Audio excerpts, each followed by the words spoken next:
Say hello to my flexible friend. And you're watching the Gear Obsession channel with me, Fred.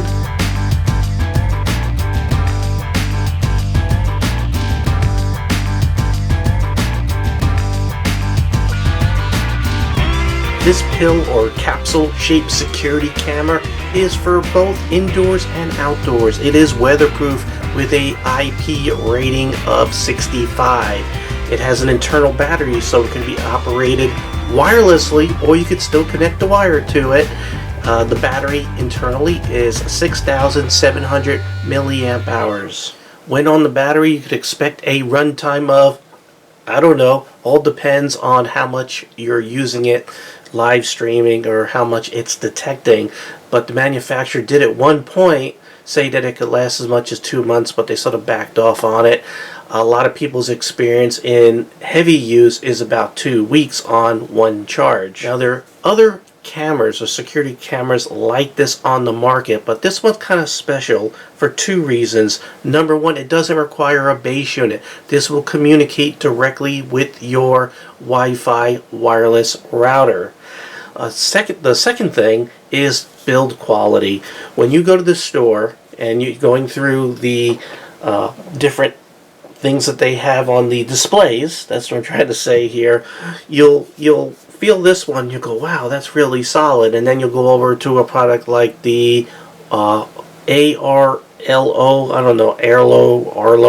the one that's made by Netgear, and then there's also Guardzilla, and you're going to pick up those and they're going to feel kind of plasticky and cheap. The only other cameras that come close to this in the hardware build quality are the Nest products. However, the Nest product differs because it does not have an internal battery, so it cannot operate wirelessly.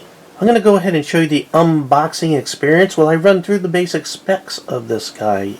Again, it is waterproof to the IP65 standard, has a magnetic mount, but you can purchase other mounts that I'll go through. It has a 116 degree field of view. The camera is a 1080p resolution camera. However, when you're doing live streaming, it's only going to stream at 720p. It does have audio. It has a microphone so you can hear what's going on. It also has a built-in speaker that'll be utilized for two-way talk when that comes. It's not built in yet, but it's coming soon with an upgrade that you will get in the future to the software app and firmware.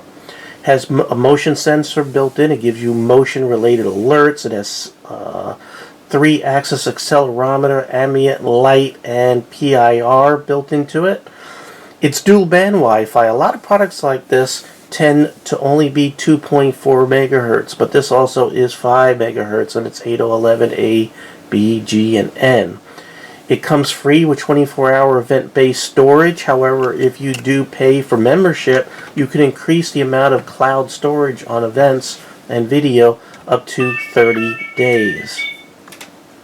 Now, like I said, the hardware is very impressive. Mounting is very easy. You just put a screw in whatever you want, and then you just sort of hang this up. We'll go ahead and do that later on in the video. And then this magnetically holds on to this mount. Now, like I said, you could buy other mounts if you don't like a magnetic type. They have a stake where you could sort of stake it into the ground. They also have a secure mount, so you can screw it in there a little bit tighter than the magnet. And then you have a twist mount where you could sort of wrap it around whatever you'd like. Also available through Verizon is a dock that you could attach to this to extend the battery life and also put it onto the Verizon LTE network, so you don't have to rely on your Wi-Fi for connectivity. You can do it via cellular, so if your home were to lose your internet connection, it can still upload the alerts and video.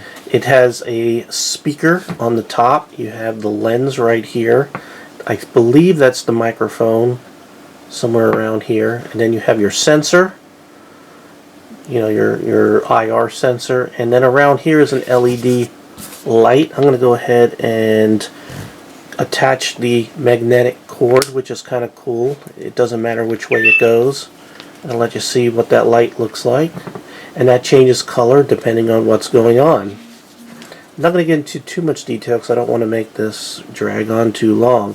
On the bottom you can see it does have a socket, so if you buy that secure mount you can put it on there. Could also use a regular tripod if you'd like. Setting up this device is via Bluetooth pairing, so you go ahead and download the iOS or Android app. And you just follow the instructions, run through it, and press the buttons and do whatever it says, and eventually you'll have it on your Wi-Fi network. And then you really don't need to pair with it again after that. Now, in my experience, out of the box, it did require to do a firmware update, and I did have a couple of issues where it required me to restart this device a couple of times and repair it to the application after shutting down the application completely. Actually, I even just rebooted the phone at some point just to make sure the app was completely off, and then brought everything back up. So I had a couple of glitches. I failed to point out that right back here is a button. That's your pairing button right there. Also, if you hold that for a length of time, it will actually restart this device. I'm going to show you what the app looks like real quick. I'm not going to show you every aspect of it, but I already have one of these guys mounted on my front door, and this one here is going to go somewhere in the back. And I'm going to go ahead and do a live view. Now, when watching video live, you notice that there's a little bit of lag. You see my finger going here. That's me actually turning the camera on at the beginning of the scene there.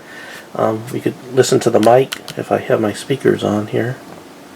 On at the beginning of the scene there. We could listen to the mic if I have my speakers. So you can see that it does lag, and that's because you're not accessing the video directly. It's actually uploaded to the services that Canary provides, and it actually does some analytics and some filtering and all kinds of stuff, because they try to make sure that when those events happen and it captures the video and then sends it back to the application, they sort of try to get rid of all the false positives. They do a lot of science and magic there, so it's not just a raw feed, and it's not just a raw video whenever something moves. There's more to it than that.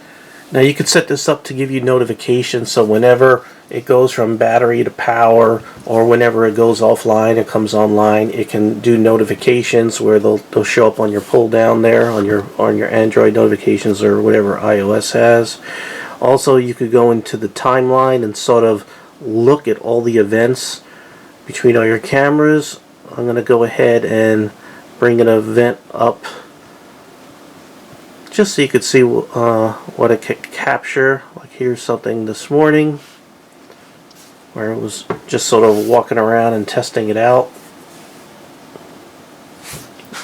And you can make it go full screen by tipping it that way.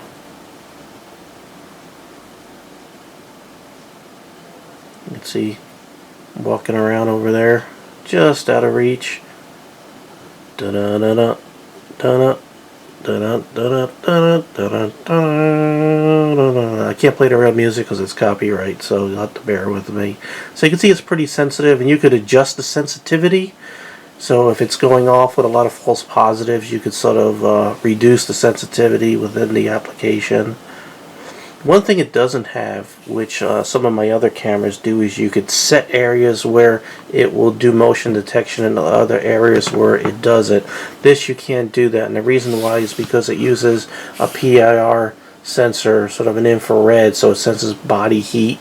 So it's not using just motion within the picture, it's actually infrared. So this probably wouldn't work very well through a window as it would, you know, with nothing in between, because I do have some cameras just looking out through a window as opposed to being actually outside like I will with this one. I'm going to go ahead and let you see an incoming notification just by detaching the battery or the power right there. So now it's just running purely on battery, and I just got an alert. You can take a look, and it says that the back door is using the battery now. So you can see if it gets a motion alert or security alert, it's going to show up the same way, and you can open up the app and then go ahead and look at the video. It's not instantaneous. That's it back on plugged in right there, by the way. It's not instantaneous because, again, it gets uploaded to the cloud and then it comes down to your app. It pushes to your app, and then you can look at it after it's sort of begins and ends the video, figures out where the event starts and ends. Sometimes it's so long that it actually will put together video and you'll get a very long video. So some can be very short, some can be very long, because I guess Canary server figure all this stuff out. It's not just a raw feed. Now the downside to it not being just a raw feed though is if you're one of those DIY do-it-yourself kind of people that like to use third-party apps to access all your different cameras and everything, you cannot directly access this camera. It does not have a web interface. You cannot access it via your Windows computer. You can't access it using a Windows phone, by the way, either. You can't go into your Mac and have a program. It's only apps, the Android app and the iOS app. Now, I'm guessing they don't have the web interface because they are very security conscious. How conscious are they about security? Well, on some of my notes here, they have dedicated encryption chip in this. They have AES 256-bit data encryption, which is the highest they're allowed to put in commercial products. The cloud storage, where all your videos go up, depending on if you have membership or not, or what type of membership, is encrypted. And it does SSL and TLS for transferring information. So lots of security built in from the ground up, which I really like. Installing your Canary Flex couldn't be any easier. All you need is a screwdriver and a screw.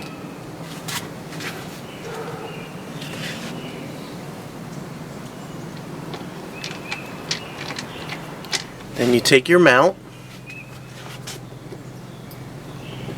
pop it on there, take your camera, and then point it in the direction that you want to monitor. Now I'm going to go into the software and turn on the motion detection feature and see if it works.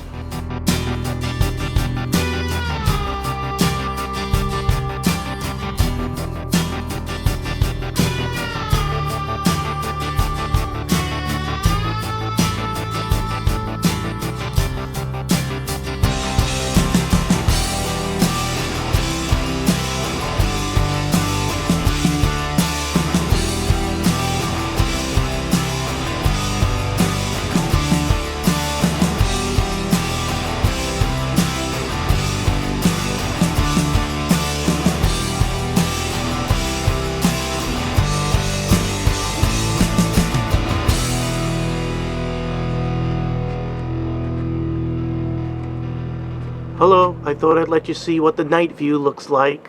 There you go. No sneaking up on the Canary Flex. You know, even the box feels solid. It's really, really good experience, other than the setup glitch that I'm having, that I've had actually with both. So just be prepared for that.